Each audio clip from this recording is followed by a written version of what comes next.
잘 벌고 잘 살자. 네, 안녕하세요. 팍스 인베스테이너 진행을 맡은 이조원 이세란입니다. 네, 오늘도 이렇게 한 주의 중간쯤 되는 수요일 아침이 밝았습니다.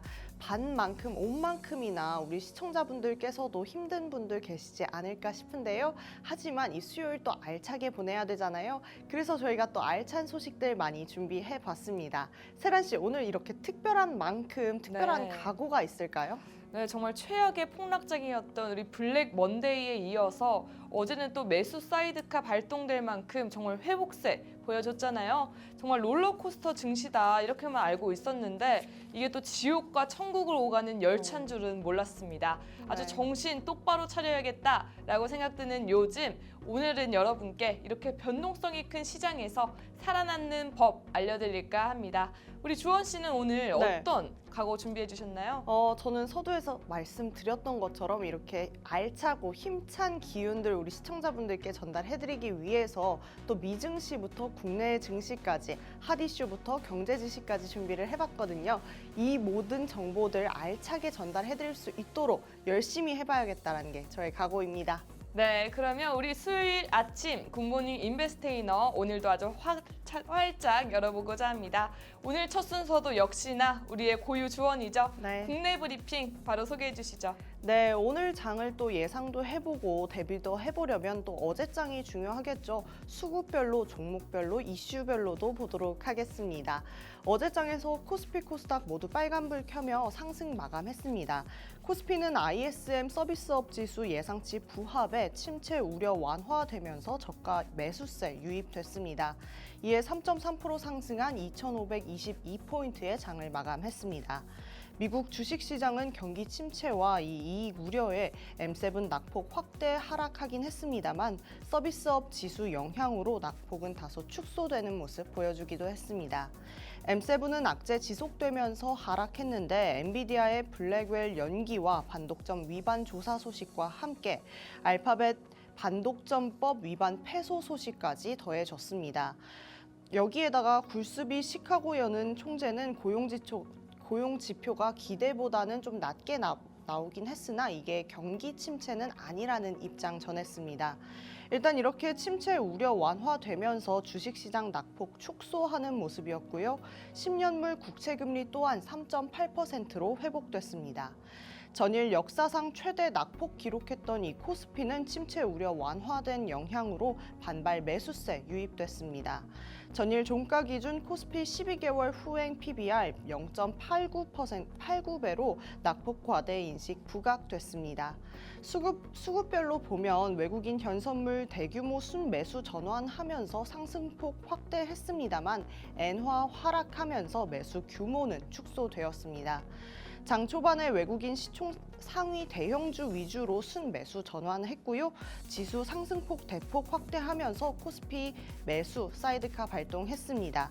더불어 ISM 서비스업 지수가 경기 침체 불안 완화하면서 외국인 자금 일부 복귀시킨 흐름이나 장중 변동성은 계속해서 확대된 것으로 보여집니다. 오후장에서 외국인 수급 소형주, 화학, 서비스업 순으로 순매수 상위 차지했고 조선 등 산업재, 밸류업이 강세를 보였습니다. 7월 미국 CPI 발표와 엔비디아 실적 발표가 또 예정되어 있죠. 이는 계속해서 시장이 변동성을 가지고 갈 것을 암시하기도 합니다. 코스닥 역시 6% 상승한 732포인트의 장을 마감했습니다. 미국 경제 침체 우려 완화와 외국인 매수세 유입되면서 강세를 보인 것으로 보여지는데요. 코스닥은 코스피 대비해서 낙폭이 컸던 만큼 더 큰 반등이 시현됐습니다. 외국인과 기관, 수급 유입에 대형주 중심의 강세가 더불어 보였는데요. 투심 회복에 전업종 강세인 가운데 전일 낙폭이 컸던 반도체, 화장품, 전선 등 주도주 위주의 강세가 보였습니다. 또한 전장에서 급락한 것과 함께 어제장에서는 강한 반등 보여줬는데요. 이는 어쨌든 급락한 만큼 이 급등이 나왔다라고 보시는 게 맞을 것 같습니다. 지금 계속해서 제조업의 침체와 실업률 상승에 따른 우려감, 그리고 엔비디아 블랙웰 차질에 시장에 많은 영향력을 미칠 것으로 보여집니다. 자, 여기까지 국내 증시 간단하게 봤고요. 밤새 어떤 미국 증시가 있었는지 또 우리 세란 씨가 브리핑 해주셔야겠죠? 네, 우리 미국 뉴욕 증시가 경기 침체 공포로 인한 급락 하루 뒤인 바로 오늘이죠. 반등에 성공했습니다. 패닉스를 부른 고용발 경기 침체 공포가 과장됐다는 분석에 우리 투자 심리가 다소 안정된 것으로 보이는데요. 전날 일본을 비롯한 아시아 증시가 상승한 점도 투자 심리 회복에 기여한 것으로 보입니다. 이날 뉴욕 3대 지수 바로 소개해드리자면요. 오랜만에 나란히 상승했습니다. 다우 평균 지수 전거래일보다 0.76% 오른 38,997.66에 장을 마감했고요. 기술주 중심의 나스닥 지수 1.03% 상승한 16,366.85에 대형주 중심의 S&P 500 지수 또한 1.04% 상승하면서 5,240.03에 거래를 마쳤습니다. 종목별로 보자면 빅테크 기업들이 전날 급락세를 딛고 상승하며 지수 견인하는 모습 보였는데요. 인공지능 대장주인 우리 엔비디아 3.78% 상승했고요. 페이스북 모회사 메타도 3.86% 상승했습니다.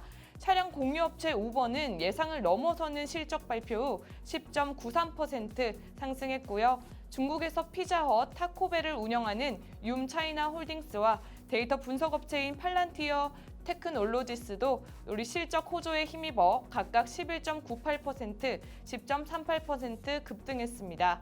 아시아를 시작으로 전 세계적으로 우리 하루 전인 5일 아주 급락세 보였죠. 지난주 발표된 7월 미국 제조업 경기 위축에 이어 지난달 미 실업률까지 4.3%로 오르면서 경기 침체 공포가 확산된 여파인데요. 여기에 일본 중앙은행인 일본은행이 금리 인상이 엔캐리 트레이드 청산의 트리거로 작동하면서 자금 이탈을 촉발했습니다. 마지막으로 인공지능 거품 우려도 이러한 급락의 우려 악화시켰습니다. 하지만 일본 증시가 월요일 폭락 사태인 블랙 먼데이를 딛고 전날 급등하면서 투자 심리 개선을 이끌었는데요. 니케이 225 지수는 전날 12.4% 급락해 최대 낙폭을 기록한 이후 하루 뒤인 어제 10.2% 급등하며 2018년 10월 이후 가장 큰 상승폭 보였습니다. 경기 침체 우려가 과장됐다는 분석도 투자 심리를 완화시켰습니다. 이날 미 투자은행 모건 스탠리는 최근 글로벌 증시 급락의 원인이 된 미국 경기 침체 우려는 아주 과장된 것이라며 미국 경제는 침체를 겪고 있지 않다고 발표했습니다. 또 미국 경제가 침체 국면이 아닌 만큼 9월 연방공개시장위원회가 열리기 전 긴급 금리 인하나 9월 회의에서 금리를 50 베이시스 포인트 내리는 뒷컷을 단행할 필요도 없다고 강조했습니다. 전날 오스턴 골즈비 시카고 연은 총재 역시 고용 수치가 예상보다 낮게 나왔지만 아직 경기 침체로 보이지 않는다며 경제 성장은 꽤 안정적인 수준이라고 발표했습니다. 미국이 올해 3분기 견고한 성장률을 이어갈 것이라는 전망도 나왔는데요. 이날 애틀랜타 연은이 발표한 GDP 나우에 따르면 3분기 미국 국내 총생산량 성장률은 전기 대비 연율 2.9%로 지난 1일 내놓은 직전 전망치 대비 0.4%포인트 높은 것으로 전망됩니다. 월가에서는 엔캐리 트레이드 청산을 이번 글로벌 증시 폭락의 주요 원인으로 꼽고 있는데요. 그동안 글로벌 투자자들 사이에서는 금리가 낮은 일본 엔화를 빌려 해외 자산에 투자하는 엔캐리 트레이드가 인기를 끌었습니다. 하지만 지난달 일본은행이 단기 정책 금리를 0에서 0.1%에서 0.25%로 인상하면서 엔화 자금이 본국으로 속속 들어가고 있는 상황인데요. 이러한 자금 이탈이 증시 폭락의 기폭제로 작용했다는 평이 나오고 있습니다. 일부 전문가들은 당분간 주식시장에서 변동성 장세가 지속될 것이라고 전망하고 있습니다. 베어드의 로스 메이필드 투자 전략가는 엔캐리 트레이드 청산으로 단기적으로 변동성이 확대될 것이라고 전망하고 있는데요. 앞으로 몇 주간 압박이 가중된다 해도 놀랄 일은 아니라면서 하지만 성장에 대한 공포는 과장됐다고 강조했습니다. 우리 안전자산인 미 국채 수요 감소로 국채금리는 급등세 보이고 있고요. 국제유가 역시 경기 침체 공포가 과장됐다는 분석에 고개를 들면서 소폭 상승하는 모습 보였습니다. 우리 최악의 블랙 먼데이를 딛고 회복세 보였던 간밤의 미국 증시까지 살펴보셨는데요. 이렇게 변동성이 큰 만큼 정말 지수 체크 지속적으로 하시는 게 좋을 것 같습니다. 우리 알아서 딱 정리해드리는 우리 이정호 멘토님의 브리핑은 하단의 QR코드를 통해 확인하실 수 있으니까요. 우리 QR코드도 꼭 확인해 보시기 바랍니다. 이렇게 국내 증시부터 미국 증시까지 알아봤으니 이제 오늘의 하이라이트 시간 만나봐야겠죠? 우리 주원 씨, 네. 오늘은 어떤 핫 이슈 준비해 주셨나요? 네, 제가 준비한 핫 이슈는 중동 전쟁입니다. 이런 핫 이슈는 조금 전달하고 싶지 않습니다. 이제 조금은 좀 좋은 이야기들 나오면 좋지 않을까 싶은데요. 이 중동 긴장감이 수개월째 계속되고 있습니다. 아니, 수개월이 아니라 정말 수백 년을 걸쳐서 이 계속해서 전쟁이 이어지는 곳이라고 해도 과언이 아니겠는데요. 이란이 자국 안방에서 귀빈 암살 수모 보복에 조만간 나설 것으로 보여집니다.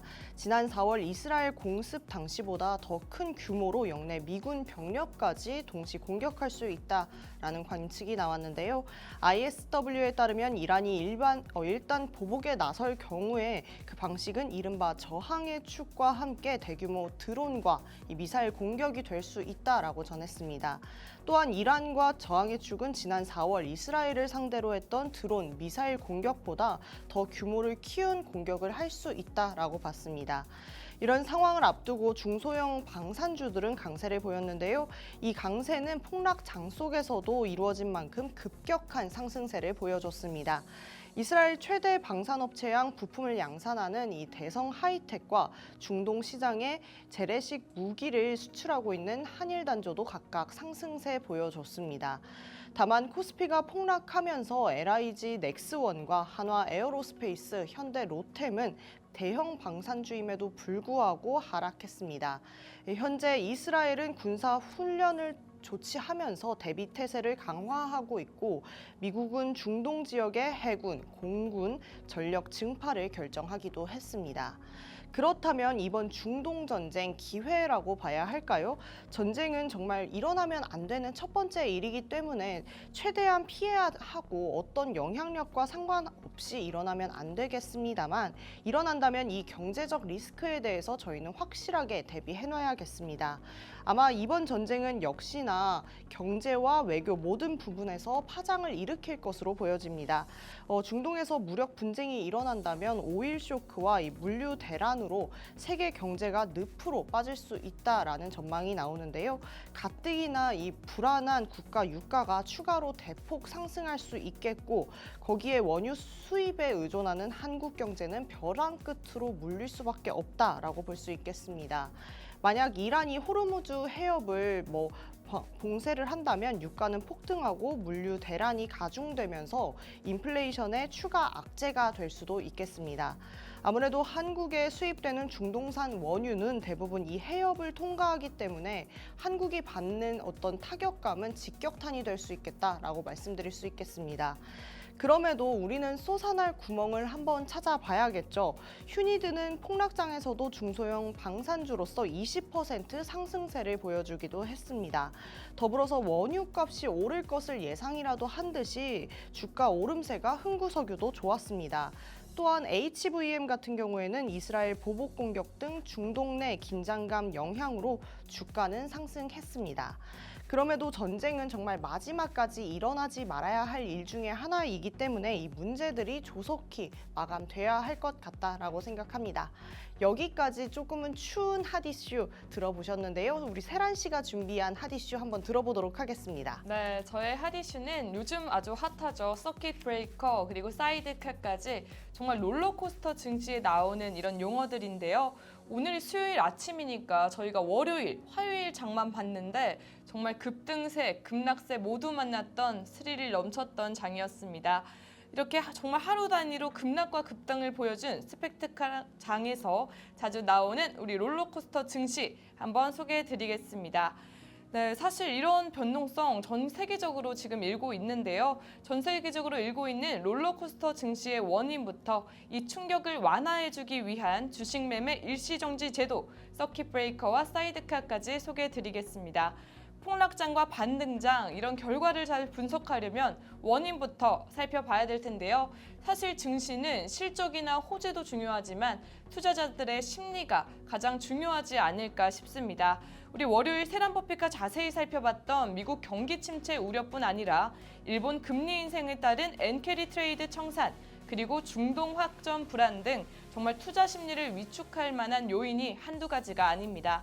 다행히 월요일 밤 미국 서비스업 지수가 시장 기대치에 부합하며 경기 침체 우려를 다소 완화시켰고요. 엔화가 약세로 돌아섰다는 점에서 투심 회복을 이끈 것으로 보입니다.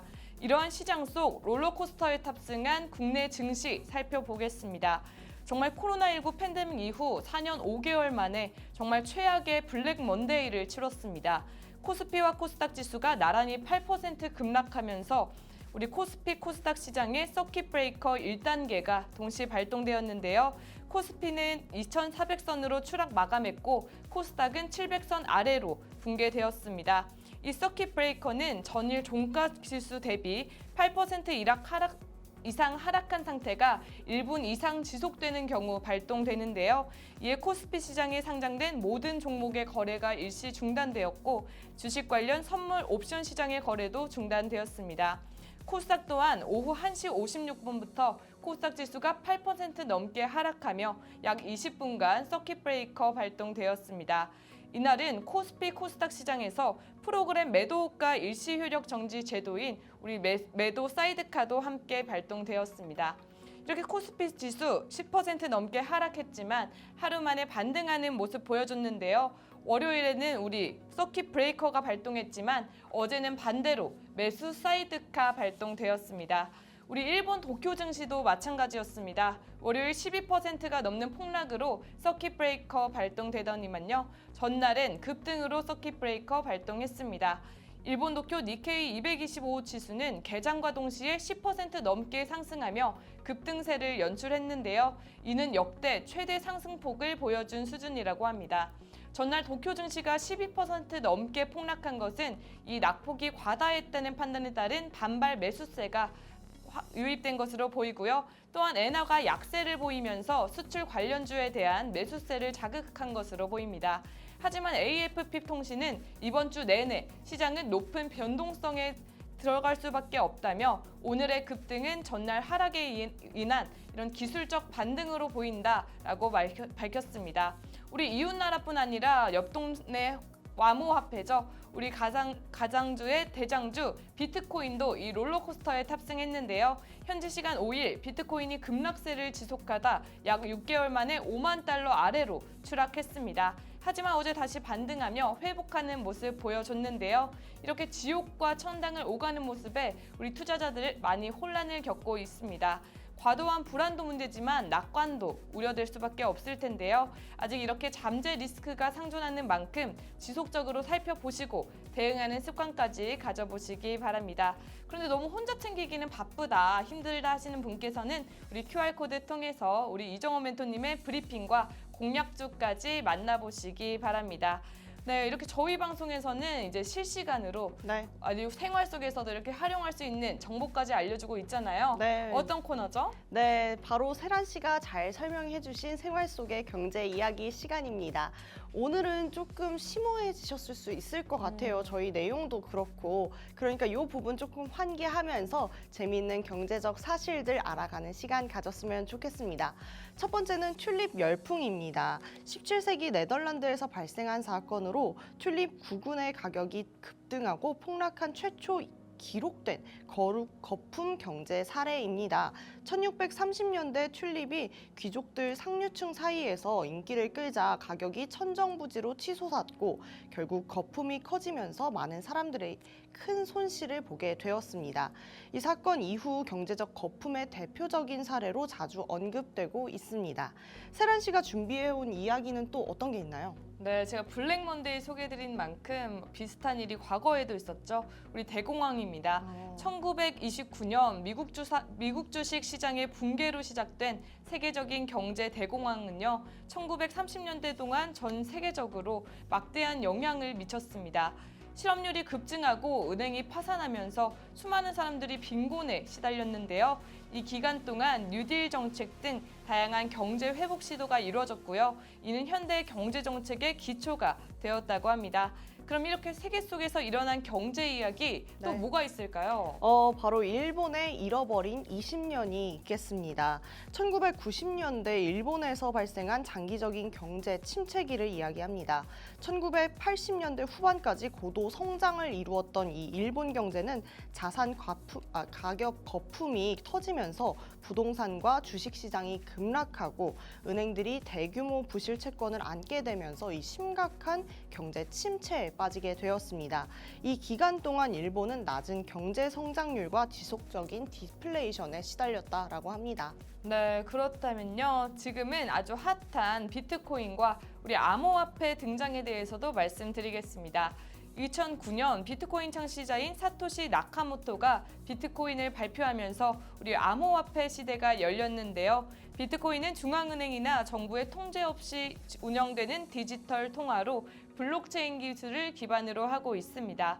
비트코인과 다른 암호화폐들은 초기에는 소수만의 관심을 끌었으나 이후 가치가 급등하며 우리 큰 주목을 받고 있잖아요. 우리 암호화폐의 등장은 기존 금융 시스템에 도전하는 동시에 새로운 경제 패러다임을 제시했습니다. 네, 좋습니다. 오늘 여기까지 경제 지식 약간 간단하게 알아봤는데요. 세란 씨, 혹시 그거 아시나요? 이렇게 저희를 더 궁금해 하시는 경제 지식도 경제 지식이고 이슈도 이슈지만 저희를 궁금하신 분들을 위해서 저희가 유튜브 공간을 마련했거든요. 오. 바로 팍스탁입니다. 여러분 들어오셔서 구독, 좋아요, 알림 설정까지 해주시면 저희의 많은 소식들 바로바로 들으실 수 있을 것 같습니다. 여기에 더불어서 또 우리 세란 씨가 소개해 주실 공간이 또 있잖아요. 네, 저희 QR코드를 통해 입장하시면 우리 이정호 멘토님의 공략주부터 장 브리핑까지 만나보실 수 있는데요. 정말 시장의 변동성이 큰 요즘 꼭 정보 확인하시면서 판단에 참고하시기 바랍니다. 저희는 또 바로 이어서 2부에서 찾아뵙겠습니다. 그때까지 채널 고정!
네, 이렇게 주사인 볼트 타임이 돌아왔습니다.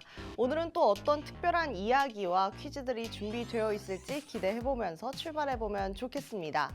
오늘 저는 부동산에 대해서 이야기해보려고 합니다. 이 내 집 마련에 대한 이야기는 참 많이도 하고 듣기도 했는데요. 사실상 뭐 공부하면 공부할수록 막막하고 어려운 것이 이 내 집 마련이 아닐까 싶습니다. 하지만 오늘 이 시간에 정말 내 집을 마련하지는 못하시겠지만 그래도 내 집 마련을 위한 과정과 방법들은 좀 가져가실 수 있는 시간 마련해봤습니다. 그럼 바로 시작해보도록 하겠습니다. 이렇게 한강을 지나면서 저는 이런 생각을 많이 합니다. 이렇게 집들이 많은데 이 중에 내 집 하나가 없나 이런 생각을 하는데요. 이건 단순히 저만 하는 생각은 아닐 것 같습니다. 우리 시청자분들도 모두 하실 것 같은데요. 하지만 이 저만 생각하는 생각뿐만 아니라 우리 시청자분들과 공감하는 이 생각, 이 집에 대해서 이야기해 보려고 합니다. 이 집은 필수제이기도 하지만 경제제이기도 하죠. 내 집값이 마구마구 올라가면 자연스럽게 어떻게 되나요? 저의 자산도 마구마구 올라가게 되죠. 그래서 내가 살아야 하는 집을 해결하는 것과 동시에 이 돈까지 벌 수 있기 때문에 정말 내 집 마련 이야기를 하면서 많은 분들이 관심을 갖는 게 아닌가라고 생각을 해봅니다. 게다가 내 집 한 채 있다라고 하면은 그 집에서 살면서 어떤 걸 할 수 있죠? 바로 주택연금을 신청할 수 있습니다. 이 주택연금은 이 죽을 때까지 매달 내 집을 담보로 연금을 받으면서 나이 들 수 있는 그런 체제인데요. 정말 집 한 채 있으면 노후까지 해결되기 때문에 우리가 집에 관심을 안 가질 수가 없겠습니다. 근데 우리가 집에 대해서 공부하기 전에 먼저 알아야 될 게 바로 토지일 것 같습니다. 왜냐하면 집은 어디에다가 짓죠? 바로 땅에다가 짓죠. 그럼 그 땅에 아무렇게나 아무 곳에 막 집을 지어도 될까요? 그건 안 됩니다. 이렇게 공장 옆에 아파트가 있고 아파트 옆에 또 여긴 밭이 있어요. 이렇게 되면은 뭔가 좀 이상하겠죠? 그래서 나라에서는 이 땅마다 용도를 정해서 구획에 따라 이 땅에는 집만 지으세요. 이 땅에는 상가만 지으세요. 여기서는 농사만 하세요 라고 정해주는 게 있습니다. 이렇게 정해놓는 게 바로 용도지역이라고 합니다. 이 용도지역은 여러 가지로 나눠지는데요. 이 네 가지 중에서 저희가 꼭 알아야 할 것은 이 도시지역입니다. 이 도시지역은 사실 원래 네 가지로 또 나눠지는데요. 여기서 또 나눠서 공부를 하자라고 하면은 너무 이제 복잡하다라고 말씀하실 분들 많을 것 같아서 대충 요것만 알아두도록 하겠습니다. 건폐율과 용적률로 구분을 합니다. 먼저 예를 들어서 건폐율은 내가 얼마만큼 넓게 지을 수 있냐인데요. 이 100평의 땅이 있습니다. 그 땅에다가 얼마만큼을 지을 수 있겠느냐를 얘기하는 겁니다. 넓이를 이야기하는 거고 용적률은 쌓을 적입니다. 그래서 얼마나 높이 쌓을 수 있는가를 이야기하는 겁니다. 여기서 이제 문제가 나갑니다. 우리 세란 씨, 네. 건폐율 70% 땅에 100평의 땅을 갖고 있는 제가 몇 평의 집을 지을 수 있을까요? 건폐율이 70%라고 하니까 네. 100 곱하기 0.7에서 70 아닐까요? 오, 맞습니다. 세란 씨 공대시죠? 이과입니다. 이과시구나. 역시 잘하십니다. 저는 솔직히 조금 생각을 했었을 수도 있는데 바로 100 곱하기 0.7이라고 말씀해 주시네요. 정답은 70평이 맞습니다. 그렇다면 용적률은 얼마나 위로 쌓을 수 있는지에 대한 기준이고 건폐율은 얼마나 옆으로 넓게 지을 수 있는지에 대한 기준이기 때문에 옆으로 많이 지을 수 있고 또 위로 많이 지을 수 있는 땅일수록 어떻게 되겠죠? 비싸겠죠. 좋습니다. 맞아요. 좋은 땅이 될 수 있겠습니다.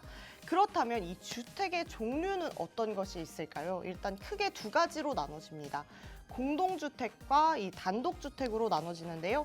먼저 이 단독주택은 뭐 시청자분들도 알고 계시겠지만 그 마당이 있고 막 강아지 키우고 되게 우리가 생각하는 그 단독주택 그거 맞습니다. 하지만 다가구 주인은 딱 한 명이어야 하는 것입니다. 그렇기 때문에 이 주택들을 본다라고 하면은 단독주택에서는 주인이 한 명이 될 수 있겠죠. 이렇게 생긴 집 많이 보셨죠. 그렇다면 공동주택은 어떤 게 있을까요? 공동주택은 반대로 집주인이 이렇게 다수입니다. 다시 말해서 등기가 이렇게 다수에게 오는 것인데요. 아파트, 연립 뭐 이런 것들이 다세대까지도 포함될 수 있겠습니다. 그러면 이 주택들 과연 어떻게 살까요? 이게 가장 궁금하시겠죠? 생각보다 종류가 꽤 많습니다. 첫 번째는 분양받는 것입니다. 두 번째는 중고로 누가 살던 집을 사는 게 있겠죠. 세 번째는 경매로 사는 법이 있고요. 네 번째는 재건축, 재개발 입주권을 받아서 새 집을 얻는 방법이 있습니다. 자, 이제 요거에 대해서 차차 얘기해 보도록 하겠습니다. 첫 번째, 이 분양의 경우에는요, 우리가 다 알고 있듯이 건설사에서 지은 집을 사는 것입니다. 우리가 임의로 지어진 이 모델 하우스를 보고 나 이 집 예쁘다, 살래 라고 하면 먼저 계약금을 내죠. 그리고 나서 그 집이 지어지는 동안 이 중도금을 분납해서 내게 됩니다. 그리고 입주할 때 잔금을 처리하면 그 집은 제 집이 되는 거겠죠. 중고주택을 매매할 때도 이 방법은 똑같습니다. 그런데 이 분양이 중고 매매보다 더 좋은 이유는 있겠죠. 왜냐하면 이 분양 때보다 나는 더 돈을 벌기 위해서 더 높은 가격에 중고로 매매를 했을 테니까 중고로 사시는 분은 어쨌든 분양가보다는 좀 비싸게 살 수밖에 없다라는 단점이 있을 수 있겠습니다. 이렇게 집을 구매할 때 정말 중요한 과정이 있습니다. 돈 내고 계약서를 쓰고 하다 보면은 이 부분을 정작 놓칠 수가 있는데 계약하러 오신 분이 집주인 본인이 아닐 경우가 있습니다. 그렇기 때문에 우리가 신분증을 확인하는 것과 똑같이 이렇게 등기부 등본을 확인해야 되고요. 배우자라고 하면 가족관계 증명서까지도 확인해야 되겠습니다. 그렇다면 경매, 이건 뭘까요? 경매는 조금 모르시는 분들 그래도 계실 수 있지 않을까 싶은데요. 경매의 경우에는 원래 이 집이 얼마인데 여기에서 20-30% 더 저렴한 가격으로 집이 나오는 겁니다. 경매 같은 경우에는 대출이 더욱 많이 나오는 편이긴 한데요. 그런데 여기에다가 이 3억으로 나온 집이 있어요. 이 3억으로 나온 집에 저희는 흥정을 할 수 있습니다. 이 집을 사고 싶은 몇 명이 모여서 내가 생각했을 때 이 집은 3억까지는 아닌 것 같고 한 2억 7천? 2억 7천이면 될 것 같아. 누군가 얘기하고 나는 2억 5천이면 될 것 같아. 이렇게 의견을 막 제시합니다. 그 중에 가장 비싸게 부른 사람이 이 집을 가져가게 되는 그런 형태가 될 수 있겠습니다. 그 마지막 방법은 재건축과 재개발의 방법이 있습니다. 말 그대로 재건축은 이 낙후된 건물을 다시 짓는 것이고요. 재개발은 한 동네 일대를 다시 개발하게 되는 겁니다. 그럼 아파트, 이 아파트는 뭘까요? 바로 재건축이 될 수 있겠죠. 그리고 두 번째, 이 빌라가 이렇게 많은 동네는 뭐가 될 수 있을까요? 바로 재개발이 될 수 있겠습니다. 이런 건물이나 동네 조합을 결성해서 조합원 입주권을 사는 방식이 있는데요. 이런 방식들을 통해서 우리는 주택을 구매할 수 있다라고 말씀드릴 수 있겠습니다. 이렇게 여러 가지 인프라나 상황에 따라서 부동산 가격 또한도 움직이게 되는데요. 이런 상황과 수요를 고려해서 이것들이 어떻게 사야 되는지, 어떻게 이 시장에 들어가야 되는지를 고려하는 것도 우리 경제 활동에 대해서 굉장히 중요한 부분이 있을 수 있겠다라고 볼 수 있겠고요. 또 집을 사는 게 단순히 나의 의식주 중에 나의 집을 사는 것 그 자체에 머무는 것이 아니라 투자의 개념도 함께 하고 있는 만큼 우리 부동산에 계속해서 관심을 가져봐야 할 것 같습니다. 오늘 세란 씨와 이 이야기를 함께 해봤는데 세란 씨 혹시 부동산에 관심이 많으신가요? 저희가 사주에서 부동산 운이 좋다고 해가지고 네.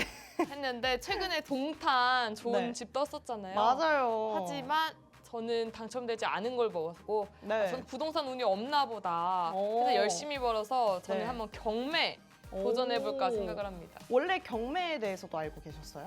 아니 경매는 저는 잘 네. 몰랐는데 네. 오늘 약간 흥정도 할 수 있다는 게 제가 또 흥정의 달인이거든요. 이야, 그래서 역시. 제가 경매에 가서 흥정을 열심히 해볼까 합니다. 그래서 좋은 집을 가장 싸게 가지고 올 수 있는 방법을 네. 너무너무 좋습니다. 이렇게 여러분들도 경매에 대해서 처음 아시는 분들도 계실 것 같은데요. 이렇게 세란 씨처럼 새로운 방법을 추구하면서 투자를 해보는 것도 좋은 방법일 것 같습니다. 자, 여기까지 저의 퀴즈와 이야기가 끝났는데요. 바로 여기서 끝나는 게 아니죠, 여러분. 우리 세란 씨는 항상 심화되고 조금 깊은 이야기로 찾아오잖아요. 준비되신 분들은 채널 고정하시고 우리 세란 씨가 나올 때까지 기다려주시면 고맙겠습니다.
네, 굿모닝 팍스 인베스테이너. 오늘은 정말 따끈따끈한 이슈를 정말 알맞게 딱 정리해서 전달드리는 세란 버핏의 돋보기 퀴즈 시간입니다. 제가 사실 검정색을 제일 좋아하는데요. 블랙 프라이데이에 이어서 블랙 먼데이까지 맞고 나니 이 블랙 소리만 들어도 아주 트라우마가 생길 것 같습니다. 그래서 저는 오늘은 옷을 또 블랙에서 화이트로 갈아입어 봤는데요. 다행히 우리 블랙 먼데이를 딛고 어제는 정말 매수 사이드카 발동할 만큼 정말 급등세 보이면서 회복해주는 하루였잖아요. 정말 이렇게 롤러코스터 증시를 겪고 있는 요즘인데 이렇게 롤러코스터 타면 꼭 빼먹지 말아야 하는 게 있습니다. 바로 안전벨트입니다. 어제와 오늘 뉴스에서 정말 자주 등장했던 서킷 브레이커와 사이드카, 이 주식시장의 안전벨트 같은 역할을 해주고 있는 제도들인데요. 오늘은 정말 이 주식시장에서 아는 만큼 힘이다 보니까 오늘 이 용어들과 함께 이 제도들이 발동되었을 때 어떻게 하면 좋을지까지 함께 알아보도록 하겠습니다. 우리 블랙 프라이데이에 이어서 우리 블랙 먼데이, 아주 어제 우리 국내 시장의 매수 사이드카까지 발동했습니다. 우리 블랙 먼데이 먼저 살펴보면요. 코스피와 코스닥 지수 나란히 8% 급락하면서 매도 사이드카와 서킷 브레이커 연이어 발동되었고요. 어제는 코스피 코스닥 개장과 동시에 급등하면서 9시 6분 매수가 사이드카가 발동되었습니다. 들어만 보면 뭔가 급등하거나 급락할 때 이렇게 발동되는 제도인 것 같은데 어떤 건지 잘 감이 오시나요? 지금부터 자세히 한번 살펴보겠습니다.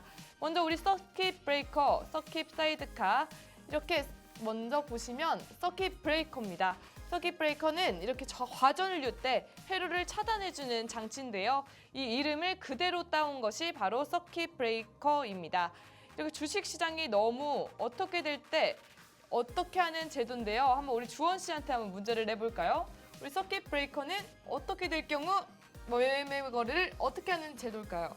주식 시장이 너무 막 붐 일어가지고 과열이 됐을 때 자, 네. 진정해 이제 아무것도 하지 마라고 제동을 가하는 제도가 아닐까 싶습니다. 맞습니다. 앞서 우리 서킷 브레이커가 과전류 때 네. 전기를 차단하는 것처럼 주식 시장이 과열될 때 매매 거래를 일시 중단하는 그런 제도입니다.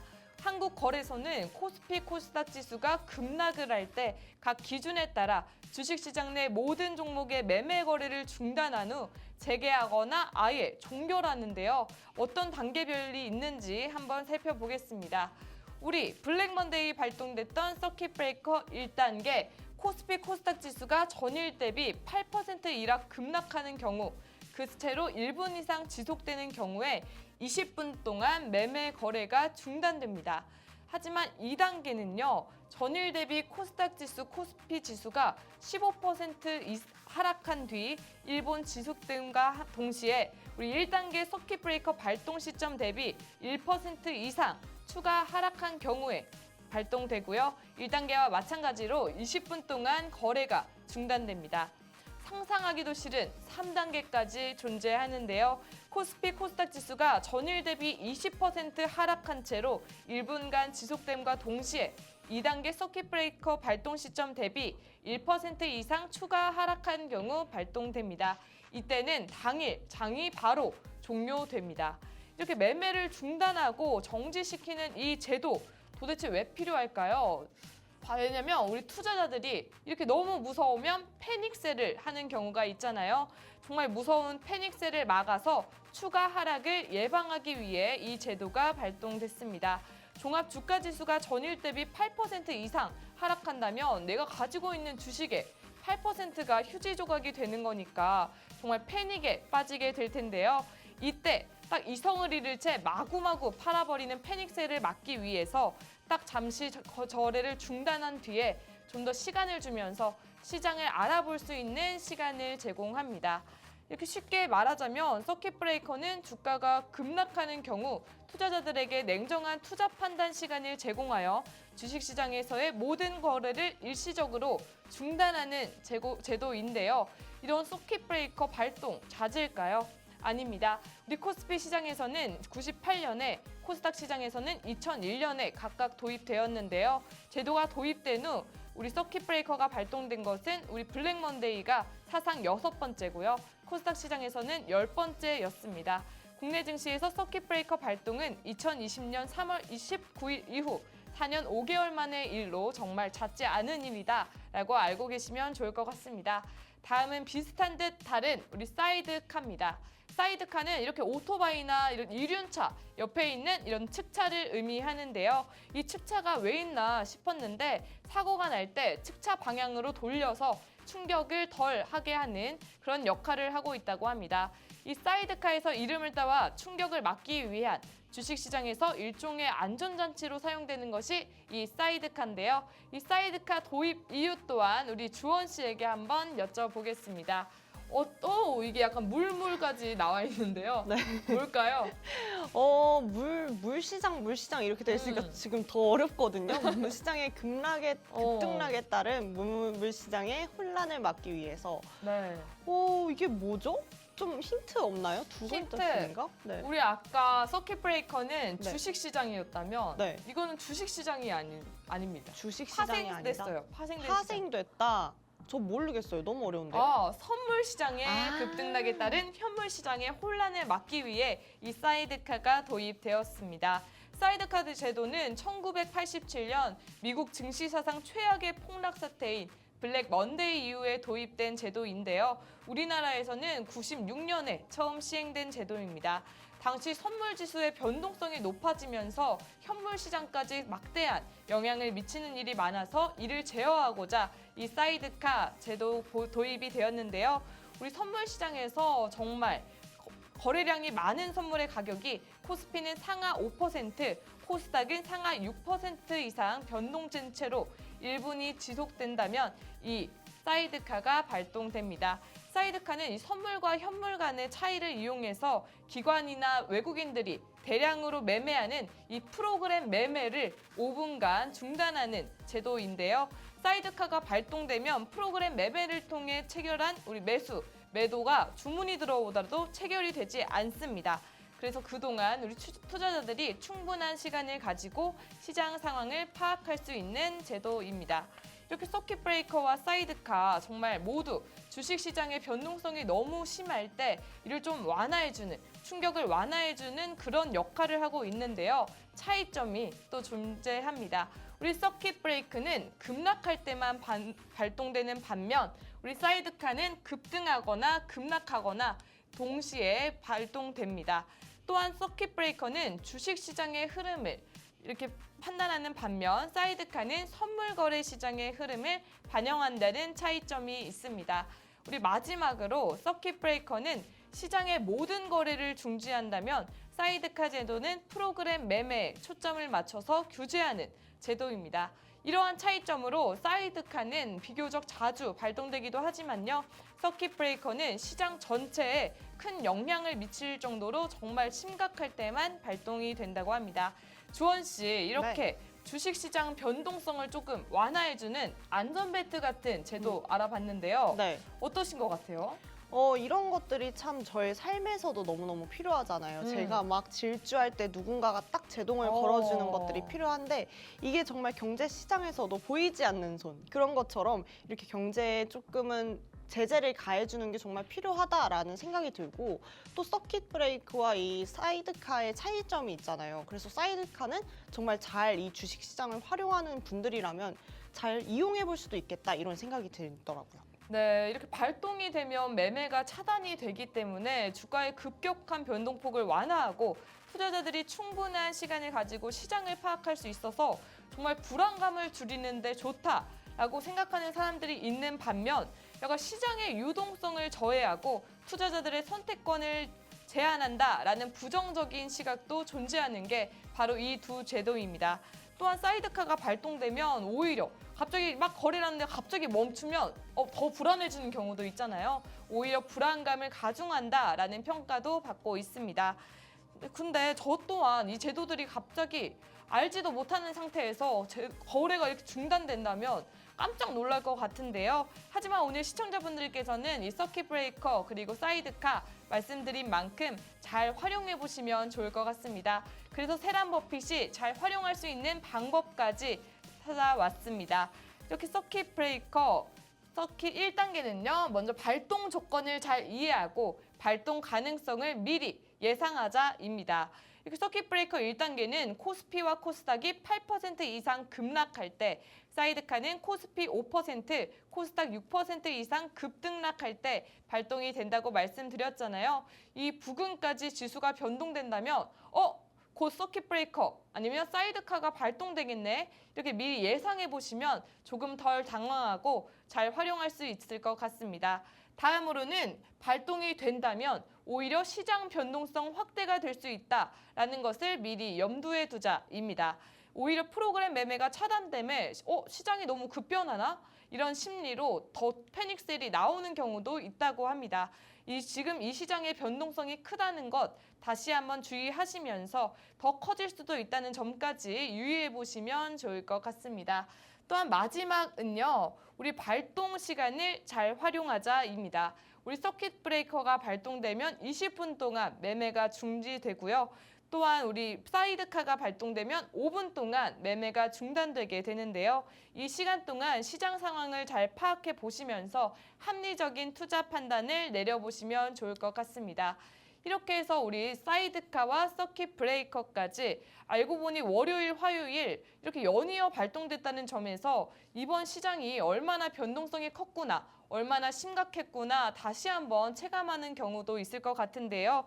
이렇게 미국 경기 침체 우려부터 엔저 지속 가능성, 중동 지정학적 불안까지 시장의 변동성을 키우는 이런 우려는 정말 아직까지 상당히 많이 존재하고 있습니다. 당분간 이렇게 롤러코스터 증시가 계속해서 이어질 것 같은데요. 그런 만큼 안전벨트, 우리 서킷 브레이커와 사이드카 잘 이해해 보시고 발동이 된다면 잘 대처해 보시면 좋을 것 같습니다. 이렇게 해서 오늘 주식시장의 안전벨트까지 알아봤는데요. 우리 주원 씨 어떻게 보셨어요?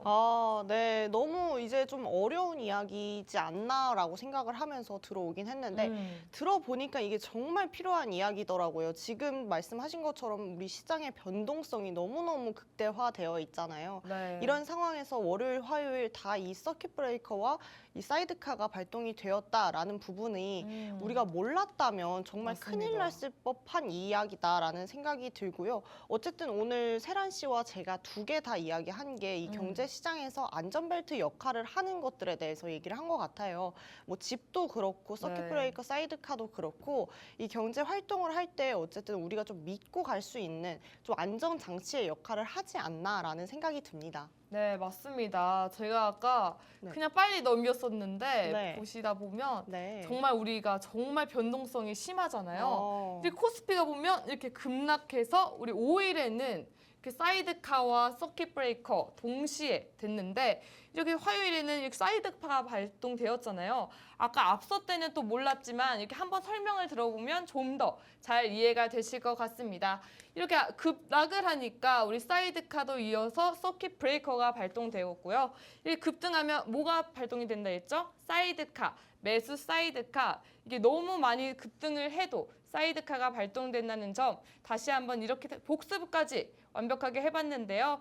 이렇게 우리 주식시장의 안전벨트인 이 제도들까지 잘 활용해 보신다면 좀 더 변동성이 큰 시장에서 조금 투자 심리가 안심되는 그런 경향이 있지 않을까 싶습니다. 이렇게 해서 오늘 부동산과 우리 안전제도까지 함께 알아봤는데요.